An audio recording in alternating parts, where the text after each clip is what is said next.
여러분 안녕하십니까. 2026년 1월 13일 이민멘토의 주식 레벨업 시작해 보도록 하겠습니다. 시청 전에 꼭 좋아요와 구독 그리고 알림 설정까지 부탁드리도록 하겠습니다. 시장은 꽤 강세로 계속해서 이어지고 있는데요. 어제 제가 이제 4,600에서 조금 조정이 나올 수도 있겠다라는 얘기를 했는데 그거와는 달리 시장은 연이틀 계속 달리고 있어요. 오늘 뭐 8거래일 정도 되고 있는데 굉장히 강하게 시장이 좀 올라가고 있다. 이렇게 되면 정말로 그 레포트에 나온 것처럼 1월달 내에 코스피 5천을 도달할 수 있을까? 이런 생각을 좀 하고 있어요. 그래서 제가 여러분들께 드리고 싶은 말은 뭐냐면 현재 코스피 5천을 만약에 1월달에 가는데도 내 계좌가 과연 그 속도를 따라붙을 수 있을 건지가 가장 핵심이에요. 우리가 작년을 복귀하면 2,400에서 4,200포인트 올라갈 때 계좌가 썩 나아지지 않은 분들 많거든요. 예, 그런 분들은 꼭 저희 유튜브 채널에 멤버십에 가입을 하셔가지고 템베거 종목 찾기를 꼭 한 달만 들으셔라라고 많이 말씀드리고 있습니다. 꽤 성과가 괜찮으실 거예요. 저는 그거를 지금 좀 많이 말씀을 드리고 있어요. 오늘 첫 번째 뉴스입니다. 현대차 자율주행 모셔널이라는 이 합작법인 회사가 있습니다. 이 합작법인 회사가 미국을 시범 운행 중이다 라고 보시면 되고요. 타이밍이 굉장히 좋죠. 현대차가 CES 박람회에서 보스턴 다이내믹스에 대한 퍼포먼스를 보여줬고 거기에 이제 CES가 딱 끝나자마자 이번 주에 자율주행 로보택시를 선보이는 굉장히 좀 짜임새 있는 움직임이다라고 보여집니다. 거기다가 어찌됐든 간에 현재 미국의 도로를 달린다라는 거는 좀 의미가 있어요. 왜 그러냐면 중국은 이제 오픈을 많이 안 해서 잘 모르지만 미국은 일단은 구글 웨이모가 가장 자율주행 시장, 자율주행 택시 시장에서 가장 1번이고 그 다음에 이제 테슬라의 로보택시, 테슬라의 로보택시가 그 다음을 이어가고 있고 얘가 한 6개월 됐고 그러다가 지금 현대차의 모셔널이라는 회사가 미국을 달리고 있다라는 건 뭐 맨 처음에 이제 나왔을 때 자율주행 기술이 구글 웨이모라든지 테슬라에 좀 밀릴 것이다라는 얘기가 나왔는데 결국에는 지금 시범 운행을 한다라는 건 어느 정도 승인이 나 있고 안정성이 보장이 돼 있기 때문에 간다라는 거거든요. 이렇게 되면 현대차의 주가는 정말로 리베이팅 해야 되는 게 맞다라고 보여집니다. 물론 제가 12월 달 연말부터 현대차 그룹 계열사는 꼭 보셔야 된다. 뭐 자율주행으로 봤다기보다는 피지컬 AI 쪽으로 꼭 보셔야 된다라고 많이 말씀을 드렸고 거기에 따라서 현대모비스, 현대차, 그다음에 현대글로비스, HL만도, 현대오토에버까지 이렇게 항상 말씀을 드렸는데 이 자율주행 모셔널 그러니까 그 합작법인 회사가 미국을 이런 식으로 운행을 한다라는 건 굉장히 의미가 있다. 근데 반대급부적으로 제가 여기서 조금은 좀 아픈 얘기가 뭐냐면 미국은 지금 자율주행이 어느 정도 이제 주마다 법이 다르기 때문에 자율주행이 좀 열려있는 부분이 있어요. 그래서 자율주행을 운행하는데 어떻게 보면은 법안으로 가로막힌 부분이 좀 없습니다. 없는데 이게 지금 왜 현대차가 미국에서 먼저 달리느냐 라는 게 저는 가슴이 아파요. 왜? 우리나라는 지금 법안, 규제 때문에 자율주행을 쉽사리 도로 안에 깔아놓을 수가 없습니다. 물론 제가 이 방송국을 다니면서 상암은 그 자율주행 도로가 있어요. 버스가 자율주행을 하거든요. 뭐 제가 그게 운전자가 있는지 없는지 그것까지는 못 봤지만 어쨌든 상암 그 조그만 그 도시는 자율주행이 돌아다니긴 하는데 현재 미국에서 시범 운행하는 거랑은 완전히 다르기 때문에요. 저는 좀 우리나라가 이런 지금 신기술에 대해서 물론 이제 자율주행이 들어오면 그간에 이제 뭐 버스 기사님들이라든지 택시 기사님들에 대한 피해가 당연히 있겠죠. 예전에 소카테처럼 그런 것도 있겠지만 어쨌든 지금 이렇게 보시면 AI에 관련된 먹거리 미래 산업에 대해서는 어느 정도 국가가 좀 법안의 규제를 좀 맞춰서 조금은 기회를 빨리 국내에서도 열어줘야 된다라고 봐요. 물론 지금 이게 미국 시장보다 우리가 자율주행 기술이 좀 떨어진다라는 거 저 인정합니다. 인정하는데 우리나라의 특성이 뭔지 아세요? 우리나라 산업의 특성. 이게 되게 재밌는 얘기인데 되게 저는 장점이라고 생각하거든요. 우리나라는 1등을 할 수는 없습니다. 그러니까 뭐 로봇이 됐던 뭐 그냥 예를 들어서요. 로봇이 됐던 자율주행이 됐던 뭐 2차 전지가 됐던 뭐 반도체가 됐던 1등을 할 수는 없어요. 근데 1등을 바짝 추격하는 2등은 정말 잘해요. 기술 복제, 기술 응용 이런 건 굉장히 머리가 특화가 되어 있기 때문에 저는 이 자율주행이 미국에서 달린다? 이게 좋은 소식이긴 한데 기술이 좋으니까. 근데 우리나라에서도 꼭 실행을 해야 된다라는 조금은 따가운 말을 좀 하고 싶었습니다. 그래서 이 뉴스 보시면 될 것 같고 그 다음에 이거를 좀 눈여겨봐야 될 것 같아요. 어제 일라이릴리가 굉장히 급등을 했거든요. 근데 여기 보세요.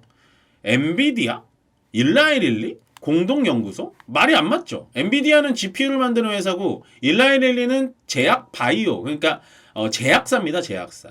근데 10억 달러씩이나 들여서 공동연구소를 설립한다. 이게 무슨 의미일까요? 엔비디아의 GPU를 활용해가지고요. 신약 개발을 한다는 얘기입니다. 이게 제가 항상 지나가듯이 얘기를 했고 이 AI 산업이 발달하면서 가장 수익을 볼 수 있는 산업은 제가 봤을 땐 제약바이오입니다 라고 많이 말씀드렸어요. 왜? 첫 번째, 임상실험에 대해서 지금 임상실험 하나 하려면 최소 10년에서 30년 걸리거든요. 왜냐면 경과 효과 봐야 되고요. 부작용 봐야 되고요. 어떻게 일상을 통과하면 이상해서 또 다른 거를 체크해야 되고 막 이런 게 있는데 예를 들어서 AI가 막 자동으로 여러 가지 변수를 두두두두두두 넣으면은 그거 임상 실험 이런 것들 반의 반으로 줄어들 수가 있습니다. 일라이릴리는 확실히 지금 빠르게 움직여주고 있는 거예요. 그러니까 AI 그리고 GPU, AI 가속기의 최대 강자인 엔비디아랑 빠르게 손잡는 겁니다. 그래서 우리가 봐야 되는 거, AI 쪽에 봐야 되는 건 의료 AI 로봇 이런 걸 보셔야 되는 거예요. 가만히 생각을 해보세요. 신약을 하나 개발할 때 보통 10년에서 15년이 걸리거든요. 그것도 될지 안 될지 몰라요. 근데 왜 이렇게 오래 걸리냐? 부작용이나 이 신약에 대해서 일어날 수 있는 모든 경우의 수를 다 제출을 하는 거예요. FDA한테. 근데 이거를 이제 AI를 돌려가지고 결과값을 어느 정도 80% 이상으로 만들어낼 수 있다라는 거죠. 그래서 엔비디아와 일라이릴리의 합작은 뭐 법인을 세웠다 이런 건 아니지만 이렇게 합심은 나름대로의 방향성을 보여주는 거구나. 우리가 주식 투자를 함으로써 앞으로 돈이 되는 산업이 어딘지를 알려주는 힌트라고 보시면 됩니다. 네, 요건 좀 의미가 있어요. 여러분들 꼭 따로 나머지 공부 꼭 해보세요. 요건 좀 의미가 많다. 보시면 될 것 같고 요즘에 이제 동맹이 많죠. 구글과 월마트도 AI 동맹을 맺습니다. 요것도 또 의미가 있죠. 요거는 약간 그림이 그려지죠. 월마트에서 물건을 살 때 물건이 엄청 많잖아요. 예를 들어 우리도 뭐 이마트를 가거나 뭐 롯데마트, 홈플러스 가면 물건이 엄청 많고 심지어 쿠팡만 가더라도 같은 검색을 하더라도 그 검색된 똑같은 상품이 엄청 많이 나오잖아요. 그거를 구글의 TPU로 싹 정리해 주겠다. 요게 이제 제가 조금 더 읽어보니까 어떤 느낌이냐면 예를 들어서 내 키가 180이고 180이고 내 키가 180인데 내 키에 맞는 의자를 찾아줘. 이러면 구글 AI가 월마트에 있는 제품을 쫙 찾아줘가지고 그거를 결제까지 자동으로 하게 해줘요. 또 일례로 들어서 이런 것도 있더라고요. 카페트에 포도주스를 흘렸습니다. 포도주스를 흘렸어요. 그러면 구글 월마트한테 물어보는 거예요. 야, 카페트에 포도주스 흘렸는데 이 포도주스를 어떻게 지워야 돼? 그런 거 지우는 약품을 월마트에서 팔고 있니? 네, 다다다다 찾아가지고 구글에서 찾아서 월마트 제품을 선정해 주는 겁니다. 요즘에는 이제 트렌드가 완전 바뀌어요. 여기서 더 개발이 되는 게 뭔지 아세요? 월마트가 뭘 하는지 아십니까? 자, 제품을 찾았죠? 최저가를 찾았죠? 그거를 드론으로 자동으로 배송해 줍니다. 물론 우리나라는 이제 아파트 거주가 많기 때문에 드론이라는 건 이제 공동구역에 배송을 하는 거지만 미국 같은 경우에는 그냥 집 한 채를 갖고 있는 거잖아요. 그래서 드론 배송이 오히려 더 효율적이에요. 그래서 월마트가 여기서 그러면 고객이 결제까지 하면 그날 즉시 드론으로 쏴서 배송시키겠다까지 얘기가 나오고 있어요. 그러니까 지금은 트렌드 자체, 기술의 트렌드를 빠르게 따라가셔야지 주도주를 잡을 수가 있다는 겁니다. 그래서 2번 뉴스와 3번 뉴스는 앞으로의 미래 먹거리다. 그냥 머물러 있으시면 안 된다. 근데 이 중심에 뭐가 있나요? AI입니다. 1번, 2번, 3번 뉴스 중심에 무조건 AI입니다. 네. 아시겠죠? 그 다음에 4번이 조금 이제 제가 핵심적인 거를 좀 들고 왔는데 K자형 코스피라고 하네요. K자라는 게 뭐냐면 이렇게 나눠져 있게 K자가 양갈래로 이렇게 펼쳐지잖아요. 이런 식으로 펼쳐지잖아요. 이렇게. 그래서 안 가는 종목은 계속해서 안 가고요. 가는 종목은 계속해서 가는 그런 코스피의 상황이다라고 보시면 돼요. 이게 저희도 이제 그 종목을 이렇게 저렇게 하면서 항상 보지만 가는 종목만 갑니다. 그래서 제가 12월 달 말에 항상 말씀드렸던 게 뭐냐? 매도를 고민하지 말고 내가 주도주를 갖고 있다면 어떻게든 더 끌고 갈지 고민하셔라. 그래서 오늘도 지수는 올라가지만요. 하락된 종목이 훨씬 더 많습니다. 그러니까 K자형 코스피, 그러니까 가는 종목만 가는 시장에선 어떻게 하셔야 되냐? 항상 뭐 누가 됐든 도움을 좀 받으셔가지고 주도주를 가지고 가셔야 돼요. 네, 그게 안 되겠다 하시면 유튜브 멤버십 들으시라고요. 그러면 분명히 도움이 됩니다. 거기에 나온 종목들 분명히 도움이 됩니다. 네, 그거는 말씀드리고요. 자, 그 다음에 강세업종, 약세업종 좀 빠르게 살펴보겠습니다. 강세업종 자동차, 현대차 계열 뭐 말 안 하면 우습죠. 현대차는 일단 오늘 10% 갔고, 뭐 모비스 뭐 14%, 뭐 오토에버 뭐 다 같이 좋게 갔는데 저희 이제 요즘에 자동차 보면서 느낀 게 있어요. 제가 저번 주 수요일 날, 이건 생방송이죠. 저번 주 수요일 날 종목 상담 생방송을 하면서 현대 모비스가 들어왔었습니다. 근데 그분이 3년 동안 그 가격에 물려 있는데 3년 만에 자기 본전이 왔다 그랬어요. 그래서 여러분들 다시 이렇게 주책 콜콜콜 돌려보시면 아시겠지만 제가 그랬습니다. 절대 팔 자리 아니다. 무조건 가져가셔라. 3년 기다린 거 지금 던졌다가 두고두고 후회하신다. 이게 바로 여러분들이 팔면 올라가고 사면 떨어지는 그런 구조다. 그래서 강력홀딩을 외쳤는데 그분이 진짜 홀딩 하셨는지 모르겠지만 만약에 제 유튜브를 듣고 계시다면 정말 축하드린다라는 말씀을 전해드리고 싶어요. 저 현대모비스 그 상담했던 기억이 너무 많이 나서 그 기억을 말씀드리고, 그다음에 이제 오늘 얘기 드렸던 게 요게 좀 시간 할애할게요. 2차 전지는 제가 이제 오늘 아침 방송 생방송 보신 분들이 있을지는 모르겠지만 2차 전지에 대해서는 저는 확고합니다. 늘 긍정적으로 봐왔고요. 계속 똑같은 말씀드리죠.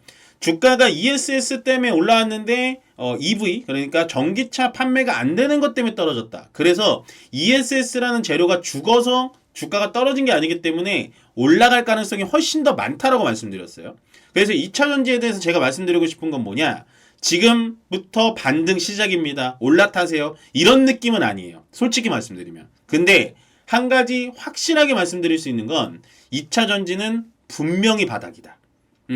매수해도 괜찮은 타점까지 다 왔다. 매수에 부담이 없는 가격까지 내려왔다. 라고 보시면 될 것 같고, 방산 로봇은 뭐 제가 강조 이제 그만해도 되겠죠.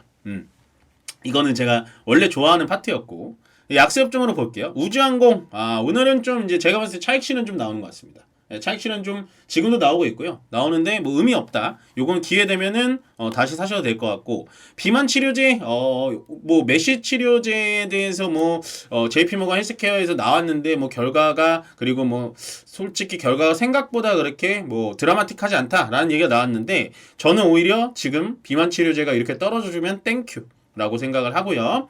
건설은 뭐 보지 말자. 뭐 저는 별로 좋아하는 섹터 아닙니다. 건설은 그냥 저는 뭐 급등이 나왔을 때도 별로 매력 없다라고 보여지고, 원전 같은 경우가 좀 아쉬워요. 단 하루 만에 또다시 하락을 한다라는 건 연속성이 없다라는 거는 좀 지금 시장에서 좀 아쉽긴 합니다만, 그래도 여기선 건설 빼고 우주항공, 비만치료제, 원전, 특히나 비만치료제 쪽에 대해서는 충분히 매수 포인트를 잡아볼 수 있다라고 정리를 해드리겠습니다.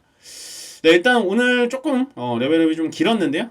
마지막으로 여러분들 좋아요와 구독 그리고 알림 설정까지 꼭 부탁드리면서 저는 내일 또 여러분들 뵙도록 하겠습니다. 고맙습니다.